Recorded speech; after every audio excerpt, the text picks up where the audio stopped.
પોરબંદરમાં વન્ય પ્રાણીઓના શંકાસ્પદ અવશેષો સાથે 4 શખ્સોની ધરપકડ કરવામાં આવી છે। વન્ય પ્રાણીઓના શંકાસ્પદ નખ, વાળ, કસ્તુરી મૃગ સાથે 4ની ધરપકડ કરવામાં આવી છે। પોરબંદર વન વિભાગે 4 પરપ્રાંતીયની ધરપકડ કરી લીધી છે। કાર્યવાહી પણ હાથ ધરી છે।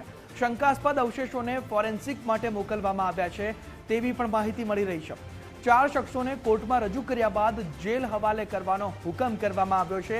વન્યજીવોના અંગોને તપાસ માટે ફોરેન્સિક સાયન્સ લેબોરેટરીમાં મોકલી દેવામાં આવ્યા છે અને 4 શખ્સોને કોર્ટમાં રજૂ કરાયા બાદ તેમને જેલ હવાલે કરવાનો હુકમ પણ કરી દેવાયો છે।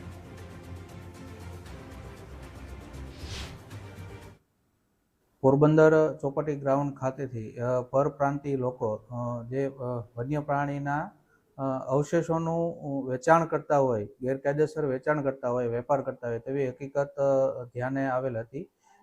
એ હકીકત બાતમી મુજબ બર્ડ અભયારણ્ય રેન્જ રાણાવાવના સ્ટાફ દ્વારા એ લોકોને ધરપકડ કરી અને અટક કરી અને ભારતીય વન્ય પ્રાણી સંરક્ષણ અધિનિયમ 1972ની વિવિધ કલમની જોગવાઈ મુજબ ગુનો દાખલ કરી અને આગળની કાર્યવાહી કરવામાં આવેલ છે।